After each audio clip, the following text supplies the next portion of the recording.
मित्रों नमस्कार। मैं राजेश त्रिपाठी ज्योतिष विद्यासागर में आपका स्वागत करते हैं। मित्रों, विवाह में विलंब क्यों होते हैं मैं आपको बता रहा हूँ।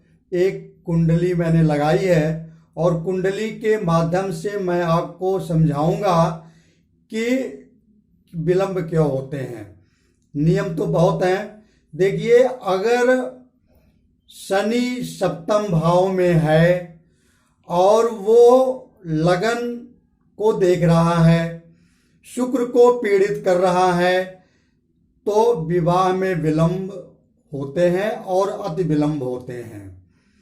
दूसरा कारण, शुक्र, लगन और चंद्रमा, ये तीनों यदि किसी पाप ग्रह के जैसे शनि, मंगल, राहु, इन तीनों के समीप अंशों में हो, उनकी डिग्री बिल्कुल समीप हो। जैसे मान लीजिए शुक्र की डिग्री 15 अंश है, 15 डिग्री है, शनि की भी 14.5 है या 15 के समीप आ गई, 1-2 डिग्री का अंतर है, तो विवाह में अवरोधक होता है। लगन की भी डिग्री देखी जाती है।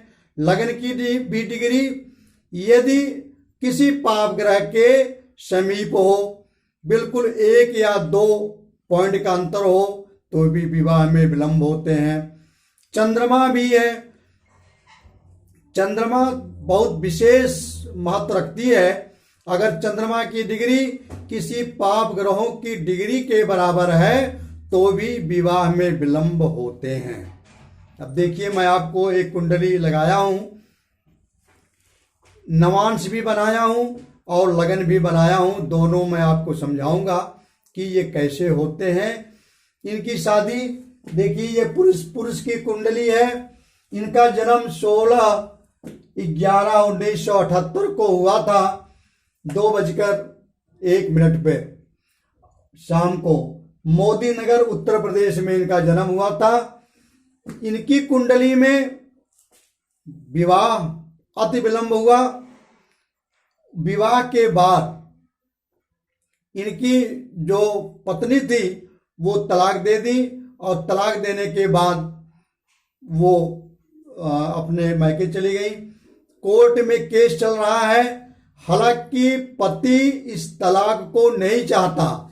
अब पति इस तलाक को क्यों नहीं चाहता उसका भी कारण मैं दिखाऊंगा। अगर बृहस्पति लग्नेश को, सप्तमेश को, शुक्र को दृष्टिगत कर रहे हैं तो समझा रहे हैं, इसीलिए पति का कारक बृहस्पति है। पति जो ये नहीं चाहता तलाक, लेकिन इनकी बीवी तलाक चाहती है। अब देखिए, ये लगन कुंडली है। सप्तम में शनि जी महाराज बैठे हैं और शनि जी महाराज सप्तम में बैठ करके लगन को देख रहे हैं। पहला कारण, शनि का अगर लगन पे संपर्क होगा, संबंध होगा, लग्नेश भी शनि ही हैं और सप्तम में बैठ गए। हालांकि लोग कहते हैं कि जो ग्रह अपने घर को देखता है वो बिगाड़ता नहीं, लेकिन शनि विच्छेदक ग्रह हैं। अगर शनि जी लगन को देखेंगे तो विवाह और सप्तम में बैठ करके लगन को देख रहे हैं, इसलिए शनि जी इस घर को बिगाड़ रहे हैं। शादी में अवरोधक होते हैं, ये तलाक ये करवाते हैं शनि जी। दूसरा कारण, ये लगन और चंद्रमा के समीप अंशों में है। शनि जी, मैंने इनका डिग्री नहीं लिखी है क्योंकि जगह कम थी। डिग्री में शनि जी 15 अंश के हैं, चंद्रमा 14 पॉइंट कुछ अंश के हैं और लगन भी 15 पॉइंट कुछ के हैं। चंद्रमा और लगन, शनि, ये तीनों समीप अंशों में हैं, तो विच्छेदक कर देंगे ये। अच्छा, तीसरा कारण, शनि लगन से सप्तम स्थान में अवरोधक होते हैं। शनि अगर लगन से संबंध बना रहे हैं, मैंने आपको बताया, शनि अगर लगन से संबंध बनाएंगे और सप्तम से संबंध बनाएंगे तो विवाह में अवरोधक होगा, वो विवाह तलाक के पोजीशन पर जाएगा। इनका तलाक चल रहा है। चौथा कारण, शनि चंद्रमा शुक्र समीप अंशों में है। इनके शुक्र भी शनि के समीप अंशों में है। अगर शुक्र, चंद्रमा और लगन ये तीनों और सप्तमेश, अगर सप्तमेश खुद शनि है, अगर तीनों ये लगन के समीप अंशों में होंगे, कुंडली में डिग्रियां दी होती हैं, अगर तीनों चारों में 1-2 डिग्री का अंतर है तो समझ लीजिए कि वो विवाह में अवरोध उत्पन्न करेंगे। और विवाह अगर हो भी जाएगा और शनि के द्वारा है और किसी के पाप ग्रह के द्वारा तो क्षम्य है, अगर शनि के द्वारा है तो वहां तलाक की पोजीशन आती है, तलाक की स्थिति बनती है। शनि के समीप अंशों में शुक्र भी है, चंद्रमा भी है और लगन भी है। ये डिग्री का बहुत महत्वपूर्ण रखता है कि ये तीनों चारों ग्रह लगन, चंद्रमा और शुक्र शनि जी के समीप अंशों में नहीं होना चाहिए मित्रों। ये सबसे बड़ा सूत्र है विवाह का लेट का और विवाह विच्छेदन का। शनि की दृष्टि देखिए किस पे है, एक तो लगन पे है और सप्तम भाव से लगन को देख रहे हैं, शादी नहीं होने देंगे, विकास नहीं होने देंगे। तीसरा शुक्र पे है, शुक्र जो इनके भाग्य भाव में बैठे हुए हैं और बकरी है। मैंने आपको ये भी बताया था पिछले वीडियो में, कोई भी शुभ ग्रह आपके कुंडली में अगर बकरी बन के बैठा है तो वो विवाह को जल्दी नहीं होने देते, क्योंकि शुभ ग्रह बकरी जब हो जाते हैं तो गति उनकी उल्टी हो जाती है। बकरी का अर्थ यही है कि जैसे वो मार्गी होते हैं तो सीधे चलते हैं, बकरी होते हैं तो वो उल्टे चलने लगते हैं। अशुभ ग्रह बकरी होता है तब तो ठीक है, लेकिन शुभ ग्रह का बकरी होना ठीक नहीं है। अगर आपकी कुंडली में शुभ ग्रह बकरी हैं तो विवाह को जल्दी नहीं होने देते। विवाह में विलंब का एक दूसरा कारण, शनि जी शुक्र जी शनि से पीड़ित है। शनि जी तीसरे 1, 2, 3 तीसरे दृष्टि से शनि जी बकरी शुक्र को देख रहे हैं। शुक्र भी पीड़ित है। जिस कुंडली में शुक्र पीड़ित होते हैं मित्रों, उस कुंडली के जातक का विवाह अवरोधक होते हैं। शुक्र का कुंडली में पीड़ित होना ये बहुत खराब चीज होती है, विवाह जल्दी नहीं होता। और शुक्र आपकी वाइफ है, अगर पुरुष की कुंडली है तो शुक्र वाइफ है, और अगर स्त्री की कुंडली है तो शुक्र पति है। पत्नी आपकी पीड़ित हो गई सप्तमेश से, शनि से, और क्या शनि से और कौन पीड़ित हो रहे हैं, 1, 2, 3, 4, 5, देखिए 7वां भाव भी, 6वां भाव भी शनि से ये पीड़ित है। खुद लगनेश पीड़ित है। और अब यहां काउंटिंग करिए, 1, 2, 3, 4 शनि पीड़ित हो गए, 4, 5, 6, 7 पीड़ित हो गए, 8, 9 और 10 चंद्रमा, ये चौथा भाव शुभ का होता है। सप्तम में बैठ करके शनि जी अगर चतुर्थ भाव को देख रहे हैं और चतुर्थ भाव सुख का होता है तो आप ये कुंडली को सुख भाव को छीण कर देंगे। विवाह होगा, विवाह से सुख जो मिलेगा ये इन्होंने छीण कर दिया, और वो भी चंद्रमा है। चंद्रमा माता का भी कारक होता है और चंद्रमा स्त्री का भी कारक होता है। इन्होंने स्त्री कारक चंद्रमा को छीण कर दिया, पीड़ित कर दिया। तो शुक्र भी पीड़ित हो गया इस कुंडली में, विवाह का अवरोधक बन गया। लगन भी शनि से पीड़ित हो गए, विवाह लेट होने का कारण हो गया। और चंद्रमा भी शुक्र शनि से पीड़ित हो गए, ये भी एक अवरोधक हो गया। और अगर आप पॉइंट देखिए, अब इनका पति जी जो है वो तलाक नहीं चाहते, क्यों नहीं चाहते, मैं आपको बताता हूं। षष्ठे मेष में गुरु बैठे हैं, अपने उच्च राशि में बैठे हैं। गुरु षष्ठमेश में उच्च बैठे हैं, झगड़ा लड़ाई को ये नहीं चाहते। छठा घर झगड़ा लड़ाई का होता है, गुरु उसी में उच्च के बैठे हैं। आप एक चीज ध्यान रखिए, जो आदमी काफी ताकतवर होता है वो झगड़ा लड़ाई नहीं करता, उसकी सोच भी बड़ी महान हो जाती है। इसलिए गुरु यहाँ उच्च के हो गए, झगड़ा लड़ाई के भाव में हो गए ये, और विवाह के कारक भी हैं, सुख संपत्ति धन देने के कारक हैं। इसलिए ये झगड़ा लड़ाई को नहीं चाहते। हम नहीं चाहते तो इसका मतलब क्यों नहीं चाहते, तो देखिए ये किसको किसको देख रहे हैं। ये एक तो पांचवें दृष्टि से देखेंगे, 1 2 3 4 5, पांचवें दृष्टि से ये सूर्य को देख रहे हैं। सूर्य क्या है, पंचमेश है। सूर्य इस कुंडली में पंचमेश है, सूर्य को देख रहे हैं।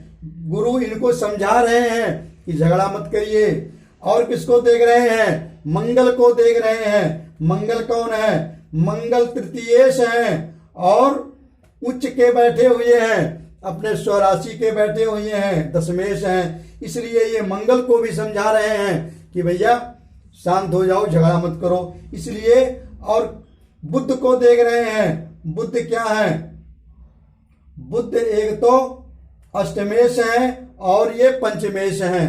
बुध पंचमेश और अष्टमेश होकर के ये दशम भाव में बैठे हैं। बुध गुरु जी इनको भी समझा रहे हैं। इसीलिए इस आदमी का दिमाग बहुत ही शांत है। ये इनकी पत्नी ने तलाक का केस ठोक दिया, लेकिन इस आदमी ने, इस व्यक्ति ने, इस जातक ने तलाक नहीं चाहते। उसका कारण मैंने बता दिया कि गुरु का इन पर कृपा है। और देखिए परिवार पर भी इनकी दृष्टि है, केतु पर। केतु ये परिवार का भाव है, परिवार को ये चलाना चाहते हैं, लेकिन यहाँ केतु जी बैठे हैं। कुंडली के द्वितीय भाव में अगर कोई भी पाप ग्रह बैठ जाए, और पाप ग्रह बैठते ही वो परिवार का, धन का और विद्या का, तीनों का थोड़ा सा ह्रास कर देता है, वो कमी कर देता है। तो केतु बैठ करके द्वितीय भाव को बिगाड़ रहा है, परिवार को बढ़ने नहीं दे रहा।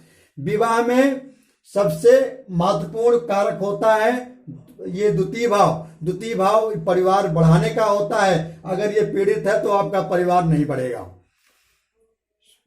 विवाह के विच्छेदक में भी ये कारक होता है, लेकिन गुरु की नजर द्वितीय भाव पे पड़ रही है, इनको भी समझा रहे हैं। इसीलिए ये इनके जो पति देवता है वो बड़े शालीन, सौम्य और समझदार व्यक्ति हैं। वो तलाक को रोकना चाहते हैं, लेकिन अभी केस चल रहा, तलाक रुक नहीं रहा, क्योंकि ये शनि से पीड़ित इनके पत्नी है, शुक्र है, तो ये उद्भेषित भाव में है, ये तलाक चाहती है।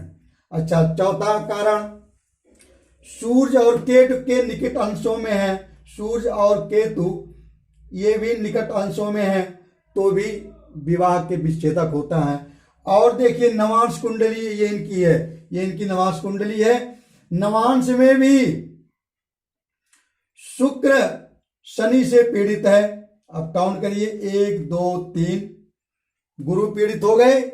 अंत में इनका तलाक होके रहेगा, क्योंकि शनि जी गुरु को भी ये दृष्टिगत कर लिए। इनका तलाक ये पति देवता रोकना चाहते हैं, लेकिन इनका तलाक रुकेगा नहीं, क्योंकि शनि से भी पीड़ित हो गए। 4 5 6 7, शुक्र नवांश में भी पीड़ित हो गया। हालांकि शुक्र उच्च राशि में बैठा है, लेकिन शनि से ये पीड़ित हो गया। नवांश में भी शुक्र इस कुंडली में भी पीड़ित है, जन्म कुंडली में भी, और वही शुक्र नवांश कुंडली में भी पीड़ित हो गया। इसका मतलब है कि इनका विच्छेद होगा जरूर, तलाक होगा जरूर। अगर ये नवांश में शुक्र सुधर गए होते तो ये तलाक रुक सकता था, लेकिन ये शनि यहाँ पर दृष्टि कर रहे हैं। शुक्र अगर दोनों कुंडलियों में पीड़ित होता है मित्रों, तो वो विवाह नहीं चलता, वो तलाक अवश्य हो जाते हैं। अच्छा, और मंगल से भी दृष्ट है, और तलाक होने का तीसरा कारण क्या है, शनि से ये दृष्ट है ही है, मंगल से भी दृष्ट हो रहे हैं। 1 2 3 4, मंगल की चौथी, आठवीं और सातवीं दृष्टि होती है। मंगल अपने चौथी दृष्टि देख रहा है, इसलिए ये शुक्र बहुत ही पीड़ित हो गया नवांश में। ये विवाह बहुत ही विलंब होगा और होने के बाद भी ये तलाक अवश्य होगा। अच्छा, और देखिए दोनों कुंडलियों में शुक्र पीड़ित है। शुक्र का पीड़ित होना दोनों कुंडलियों में विवाह अति विलंब कराता है और होने के बाद भी विवाह चलता नहीं है। अगर किसी की कुंडली में यह स्थित है, नवांश में भी और लगन कुंडली में भी, दोनों में मित्रों शुक्र पीड़ित हो गए तो वो विवाह नहीं चलेगा, तलाक जरूर होगा, कोई न कोई कारण अवश्य पड़ जाएगा। और देखिए शनि की सप्तम दृष्टि अगर पड़ती है, प्रोमीज ये करता है, पूरा ये करता है। अगर इसमें प्रोमीज किया है और इसमें सुधर गया तो वो तलाक रुक सकता है, विवाह देरी होगी लेकिन बढ़िया चलेगा। अगर यहाँ शुक्र बृहस्पति से दृष्टि होता, केंद्र में होता और त्रिकोण में होकर बैठ जाता तो शुक्र निश्चित है विवाह देर तो होती, लेकिन विवाह के बाद पारिवारिक जीवन बहुत बढ़िया चलता। मित्रों, इस प्रकार से मैंने आपको कुंडली बना करके विवाह लेट क्यों होता है, उसमें शनि जी मुख्य होते हैं। अगर शनि तीनों के, शुक्र के, लगन को, चंद्रमा से को, तीनों को पीड़ित कर रहे हैं तो मित्रों विवाह तो लेट होगा। और अगर वो शुक्र उनसे, मंगल से, शनि से, दोनों से पीड़ित है शुक्र, तो स्थिति तलाक तक पहुंचती है। अगर वहां बृहस्पति की दृष्टि होती है, जैसे बृहस्पति की दृष्टि इस लगन पे हुई थी, पति इनका बड़ा ही समझदार, वो तलाक नहीं चाहता, झगड़ा लड़ाई नहीं चाहता, लेकिन पत्नी इनकी शनि से पीड़ित है, तलाक होगा। मित्रों, मैं आपको बता दूं कि हम जो भी करते हैं वो हमारे ऊपर ग्रह ही हमसे काम करवाते हैं। अगर किसी से झगड़ा होना है तो वो झगड़ा होके रहेगा, क्योंकि ग्रह हम कुछ नहीं करते, हमारे अंदर जो प्रकृति रूप में नवग्रह बैठे हुए हैं उन्हीं के अनुसार हम काम करते हैं। अगर किसी को आईएएस बनना है तो वो उस स्टूडेंट को पढ़ने में लगा देंगे, क्योंकि वही काम करवाते हैं जो आगे उनको बनाना होता है। अगर वो झगड़ा लड़ाई करने वाला उसको बनाना है तो पढ़ाई से मुक्ति करा देंगे। तो जो भी हम करते हैं हम ग्रहों के अधीन ही करते हैं और हम अपने से कुछ नहीं करते। जस अपजस विधि हाथ, हानि लाभ जीवन वरण, जस अपजस विधि हाथ, ये सब प्रभु के ऊपर है। वही हमें आगे चलने की प्रेरणा देते हैं और वही हमें पीछे घसीटने की प्रेरणा देते हैं। मैं बुरा काम नहीं करता, लेकिन बुरे ग्रह हमसे बुरे काम करवाते हैं और वही फिर हमें वो फल देते हैं। शुभ ग्रह हमें अच्छे काम करवाते हैं, शुभ फल देते हैं। गुरु अगर अच्छे भाव में बैठा है तो व्यक्ति का अच्छा काम होता है। इसलिए अब मैं आपको अगली कुंडली में, अगले भाव में बताऊंगा कि विवाह आपका कब होगा, दशा कब आती है और कैसे गोचर को देखते हैं, ये मैं आपको बताऊंगा। वीडियो को लाइक सब्सक्राइब जरूर करना। धन्यवाद।